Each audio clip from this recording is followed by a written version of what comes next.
Hi friends, இன்றைக்கி எங்கள் வீட்டில் என்ன லஞ்ச் அப்படிங்கிறத பார்த்துடலாம். காலையில் டிஃபனுக்கு என்னென்னு பார்த்தீங்கன்னா சப்பாத்தியே போட்டுவிட்டேன். டெய்லி இட்லி தோசைன்னு சொல்லிட்டு போர் அடிச்சு போச்சுங்க. இந்த பக்கம் வந்து உலை கொதிச்சிக்கிட்டு இருக்கு. அரிசியை நான் உள்ளே சேர்த்து வடிச்சிட்டேங்க. இன்றைக்கி சாதம் வந்து வடித்து தான் சாப்பிட்டோம். என்ன காரணம் அப்படின்னா குக்கரில் வந்து நான் இன்றைக்கி மட்டன் குழம்பு வைக்கிறதா இருந்தேன். அதனால் வந்து ஒரு குக்கர் தான் இருக்குது. கிளிப்பான் குக்கர் வந்து சரியில்லை. அதனால் நான் சாதத்தை வடிச்சிட்டு அந்த குக்கர்லேயே மட்டன் குழம்பு வச்சுட்டாங்க. சப்பாத்தி எல்லாருக்குமே இன்றைக்கி ரெடி பண்ணி வச்சாச்சு. சப்பாத்திக்கு சைடிஷ் என்னன்னு பார்த்தீங்கன்னா மட்டன் குழம்பு தாங்க. சப்பாத்தி ஒன்று ஒன்றா சுட்டு இதுமாரி ஹாட் பாக்ஸில் வச்சுட்டா சூடாகவே இருக்கும், நல்லாயிருக்கும்.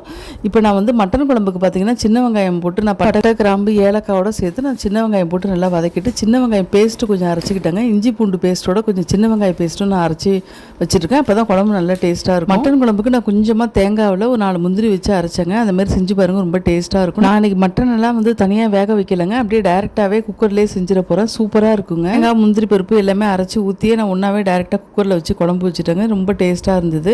இந்த பக்கம் சாதத்தை ரெடி பண்ணி வடிச்சிட்டு அப்படியே ஹாட் பாக்ஸில் போட்டு சூடாக மூடி வச்சுட்டேங்க. 5 விசில் விட்டு எடுத்தோன்னா மட்டன் குழம்பு ரெடி ஆகிடுச்சு.